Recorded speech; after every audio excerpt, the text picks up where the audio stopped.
Welcome to social post. నేను Nihal. So ఈరోజు మన దగ్గర సర్టిఫైడ్ వెల్త్ మేనేజర్ రేవంత్ చర్మల గారు ఉన్నారు. సార్తో మనం మాట్లాడదాం. Hello sir, welcome to social post. Thank you అండి. ఎస్ సార్, ఇప్పుడు గోల్డ్ ప్రైస్ అనేది అంటే ప్రీవియస్ హై కంటే ఆల్ టైమ్ హై దాకా వెళ్ళిందని చెప్పుకోవచ్చు. 1,33,000 సంథింగ్ చేంజ్ వరకు ఉంది. సో ఇదే ర్యాలీ ఇంకా కంటిన్యూ అయ్యే అవకాశం ఉందంటారా? సో బేసిక్ ఇక్కడ మనం కొన్ని కీ కాన్సెప్ట్స్ అర్థం చేసుకోవాలి. గోల్డ్ అనేది ప్రపంచవ్యాప్తంగా పెరిగిందా, కేవలం ఇండియాలోనే ఆ రేంజ్లో పెరిగిందా అనేది. సో బేసిక్గా గోల్డ్ యొక్క ప్రైస్ అనేది one compare to the global markets ఇండియాలో ఎక్కువగా పెరిగింది. నేను దానికి చూపిస్తాను ఎవిడెన్స్ కూడా, ఇప్పుడు మంచి స్క్రీన్ రికార్డింగ్ అంతా పెట్టి చూపిస్తాను. సో బేసిక్గా మనం గోల్డ్ ప్రైస్ అనేది గ్లోబల్గా ఇండియాలో ఒకే రకంగా మారుతూ ఉంటుందని అనుకుంటారు, కానీ ఇది అబద్ధం. యూజువల్గా ఇండియాలో గోల్డ్ ప్రైస్ ఎక్కువగా పెరుగుద్ది. దానికి గల కారణం మన రూపీ డిప్రిషియేట్ అవ్వటం. మన కొన్ని సంవత్సరాల క్రితం మనకి రూపీ వర్సెస్ డాలర్ 40 రూపాయలు ఉండేది, రైట్? మనం డాలర్స్లో కొంటాం కదా గోల్డ్ని. $4,000 ఇప్పుడు ఎంత రేట్ అయితే ఉందో అంత రేటుకే కొంటాం. $4,000 వీ ఓన్లీ పే $4,000. ఇండియన్ రూపీతో సంబంధం లేదు. ఇండియన్ రూపీ 40 రూపీస్ అయితే 40 రూపీస్ తోటి $1 కొంటాం. 80 రూపీస్ అయితే 80 రూపీస్ తోటి $1 కొంటాం. సో ఇక్కడ ఏమవుతుంది, మనకు ఆ కన్వర్షన్ అంతా కంప్లీట్ అయినా అంటే 40 రూపీస్కి కొన్నప్పుడు ఒక టైప్ ఆఫ్ కండిషన్ ఉంటుంది. ఇప్పుడు ఎంత అయింది? 85-90 రూపీస్ అయింది. అదే $1 కొంటాం, ఇప్పుడు 90 రూపాయలు ఖర్చు పెడుతున్నాం. సో ఇప్పుడు ఏమవుతుంది, the average value of buying gold to India is becoming higher, right? ఒక చిన్న ఫ్యాక్ట్ ఇప్పుడు స్క్రీన్ రికార్డింగ్లో చూపిస్తాను. 2015 నుంచి 2025 సుమారుగా 20 సంవత్సరాల జర్నీ. 20 అంటారా, 10 సంవత్సరాల జర్నీ. 10 సంవత్సరాల జర్నీ. ఈ 10 సంవత్సరాల్లో వరల్డ్లో ఇక్కడ నేను చూపిస్తున్న చార్ట్ ప్రకారం ఈ బ్లూ కలర్ లైన్ ఏదైతే కనపడుతుందో అది గ్లోబల్గా ఉండేటువంటి గోల్డ్ ఇండెక్స్. మన రెగ్యులర్ క్యాండిల్స్ ఫార్మేషన్లో కనిపించేదంతా కూడా ఇండియన్ గోల్డ్ ఇండెక్స్. సో బేసిక్గా మనకు 2015 నుంచి కంపేర్ చేస్తే, అంటే ఒక పర్సన్ అమెరికాలో గోల్డ్ కొన్నాడు, ఒక పర్సన్ ఇండియాలో గోల్డ్ కొన్నాడు. ₹1,00,000 పెట్టుబడి పెట్టినటువంటి ఒక వ్యక్తికి అమెరికాలో అది 2,68,000 అయింది. 268% రిటర్న్స్ ఇచ్చింది అది అప్రాక్సిమేట్గా. అంటే 2,68,000 ప్రాఫిట్ వచ్చింది. అదే ఇండియాలో ₹1,00,000 అదే టైంకి పెట్టిన వ్యక్తికి 4 లక్షలు ప్రాఫిట్ వచ్చింది. ఓకే, అర్థమైంది లెక్క? ఇప్పుడు 15 ఇయర్స్లో అమెరికాలో గోల్డ్ మీద 268% రిటర్న్స్ అయితే ఇండియాలో 402% రిటర్న్. ఇది డాలర్ వర్సెస్ రూపీ మధ్యలో ఉండే ఈ ప్రైస్ ప్యారిటీ డిఫరెన్స్ వల్ల పెరిగేది. సో బేసిక్గా లాస్ట్ 1 ఇయర్ చూద్దాం హిస్టరీ. లాస్ట్ 1 ఇయర్ నుంచి మనకి రూపీ మరింతగా బలహీనపడుతూ వస్తుంది కదా. సో యావరేజ్గా లాస్ట్ 1 ఇయర్లో మన ఇండియాలో 75% రిటర్న్ వచ్చింది. 75%. ఓకే. సో బేసిక్గా మనం గోల్డ్ ఇండెక్స్ ఫ్యూచర్స్ చూస్తున్నాం. సో ఫ్యూచర్స్ కొంచెం ఎక్కువ రిటర్న్ చూపిస్తాయి.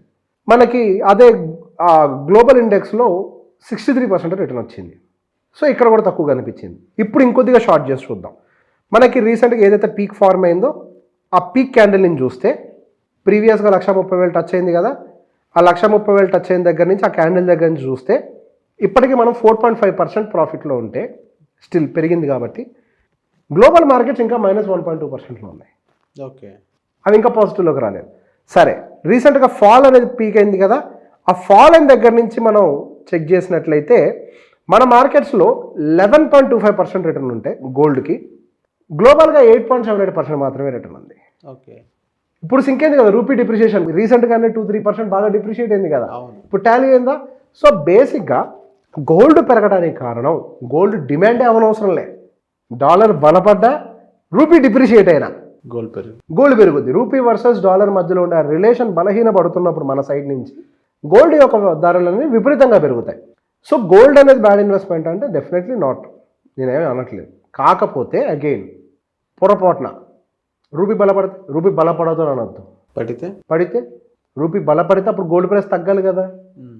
సేమ్ కదా కంపారిజన్. అవును, ఇప్పుడు 90కి వచ్చింది, మళ్ళీ 85-80కి వెళ్తే గ్లోబల్గా గోల్డ్ విలువ పెరుగుతున్నా ఇండియాలో పెరగదప్పుడు. అది కూడా జరుగుద్ది. రూపీ బలపడుతున్న సమయంలో సహజంగా మళ్ళీ మనం డీకపుల్ అవుతాం మార్కెట్కి. అంటే ఎంతో కొంత పెరుగుతాం, అసలు పెరగమని కాదు, మరి అంత పెద్ద ఎత్తున డిఫరెన్స్లు రావు. కానీ ఇది రివర్స్ కూడా అవుద్ది షార్ట్ పీరియడ్లో. మనం లాంగ్ టర్మ్ పెద్ద పెద్ద చార్ట్లు పెట్టి చూస్తున్నప్పుడు హియర్ అండ్ దేర్ సేమ్గా మూవ్ అవుతున్నట్టుగా అనిపిస్తాయి. కానీ మనం పెట్టే investment time frame 1 year are 2 years ఎప్పుడైతే రూపీ బలపడుతూ ఉంటుందో ఆ 2 ఇయర్స్ టైం ఫ్రేమ్లో మనం దెబ్బతినే అవకాశాలు కూడా ఉంటాయి. ఓకే. సో బేసిక్గా చాలామంది ఎన్ఆర్ఐ ఇన్వెస్టర్స్ గోల్డ్ మీద ఇంట్రెస్ట్ చూపిస్తూ ఉంటారు. గోల్డ్ మీద ఇంట్రెస్ట్ చూపించేవాళ్ళు నిజంగా మీకు ఇంకా బెటర్ రిటర్న్స్ రావాలి అని అంటే ఇప్పుడు కాదు, మరీ ఇప్పుడు మరీ పీక్లో ఉంది కాబట్టి కంగారు పడదు పెరిగిపోతుందని. దానికి 100 కారణాలు చెప్పే కదా, కర్ణుడి చావుకు 100 కారణాలు అన్నట్టు మళ్ళీ మన రూపీ డిప్రిషియేట్ అవ్వటము ఇవన్నీ మళ్ళీ బలపడుతున్నాయి. సిల్వర్ కేసు వేరు. బేసిక్గా గోల్డ్ పెరగాలి అని అంటే there are few fundamental activities that has to be done. Only few fundamental activities. Either central bank buying, central bank buying ఎక్కువ ఉండాలి, అది ఎక్కువ ఉంటేనే గోల్డ్ డిమాండ్. సిల్వర్కి 1000 కారణాలు. ఈవీ సేల్స్ పెరిగినా సిల్వర్ డిమాండ్ పెరుగుద్ది.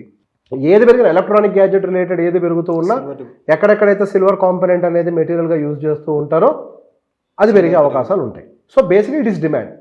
సో అట్లా అని చెప్పేసి గుడ్డుగా పెట్టేస్తారా సిల్వర్లో కూడా అంటే ఇక్కడ కూడా కొన్ని ఛాలెంజెస్ పెట్టుకోవాలి. ఎంత డిమాండ్ ఉంటుంది అన్నా కానీ 5-10%కి మించి అలొకేషన్ ఇవ్వద్దు అని అంటాం. ఎందుకు? మన పోర్ట్ఫోలియో ఎందుకు?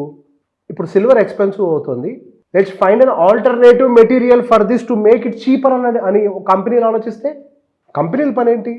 లాభాలు సంపాదించడం. అవును. ఎప్పుడు సంపాదిస్తారు లాభాలు? రా మెటీరియల్ చీపర్ అయితే. మరి silver costlier అవుతుందిగా.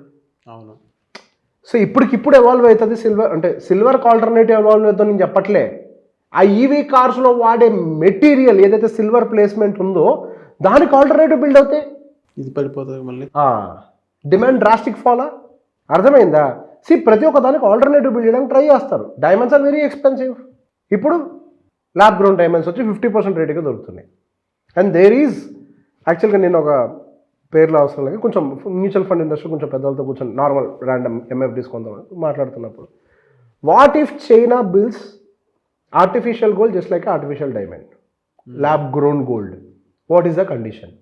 We never knew ఒక డైమండ్ని ల్యాబ్లో గ్రో చేస్తారని మనకు తెలియదు, మనం ఊహించలే, కనలే.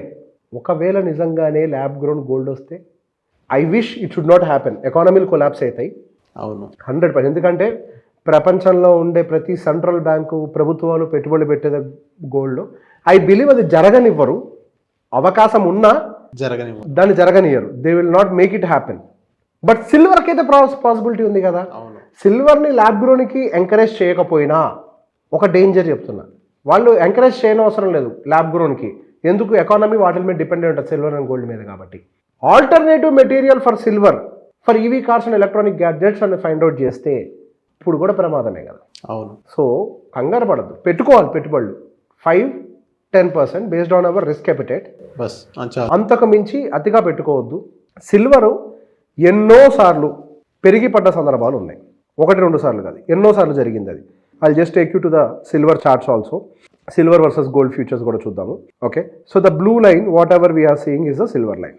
సో 2015 నుంచి చార్ట్స్ తీసుకుంటే సిల్వర్ యొక్క గ్రోత్ అనేది రీసెంట్గా ఎక్కువగా జరిగింది. సో బేసిక్గా ఇక్కడ మనకు కొన్ని విషయం గుర్తుపెట్టుకోవాలి. Usually there will be a correlation between silver and gold movement by 75%.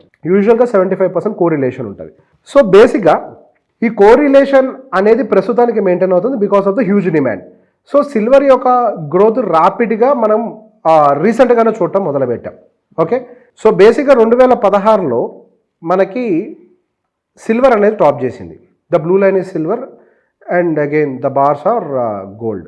2015లో silver అనేది దాటేసింది. ఆ తర్వాత మళ్ళీ 2 కోరిలేషన్తో భాగం కింద 2018 వరకు కరెక్షన్లోకి జరిగాయి. 2018 నుంచి గోల్డ్ పాజిటివ్గా రియాక్ట్ అవుతూ పైకి వెళ్ళింది, whereas silver has not reacted. Okay, ఎప్పుడైతే 2016లో ఒక హై మేక్ చేసిందో సిల్వర్ మళ్ళీ అది బ్రేక్ చేయడానికి 2020 4 ఏళ్ళు టైం పట్టింది. ఆ తర్వాత మళ్ళీ 2020లో 2 కోరిలేషన్ తోటి there is a sharp move in the silver during the Covid period. మళ్ళీ గోల్డ్ తోటి క్యాచప్ చేసింది. మళ్ళీ ఆ 2020 హై నుంచి మళ్ళీ దాని యొక్క హైని బ్రేక్ చేసి ప్రాపర్గా మొదలుకి వెళ్ళడానికి 2024. Whatever the returns that we are seeing last 15 సంవత్సరాల్లో here and there gold and silver has delivered 400% returns. But the practical case మనకు వచ్చిన మెజారిటీ ఆఫ్ ద రిటర్న్స్ ఏది 2020 హై తర్వాత మళ్ళీ ఆ హైని బ్రేక్ చేసింది 2024లో. అంటే లాస్ట్ 1.5 ఇయర్లో వచ్చిన రిటర్న్ మేజర్గా. అఫ్కోర్స్ గోల్డ్లో కూడా మేజర్ రిటర్న్ అక్కడ వచ్చింది, బట్ గోల్డ్ స్టడీగా ఎంతో కొంత పైకి మూవ్ అవుతుంది. బట్ సిల్వర్ అట్లా కాదు. సో బేసిక్గా సిల్వర్లో ఇన్వెస్ట్మెంట్స్ పెట్టేటప్పుడు as investments are needed, but gold and silver కాంబినేషన్లో 2 కలిపి 10% అలొకేషన్కి మించి మనం వెయిటేజ్ పెట్టుకుంటే ప్రమాదం ఉండే అవకాశాలు ఉంటాయి. కాబట్టి అది ఇప్పుడు పెరగడానికి కారణం రూపీ డిప్రిషియేట్ అవ్వటం. బై ఎనీ ఛాన్స్ రేపు రూపీ కనుక బలపడింది అని అంటే మాత్రం it's a threat. Okay so thank you sir మా సోషల్ పోస్ట్ వచ్చిన మోస్ట్ వెల్కమ్.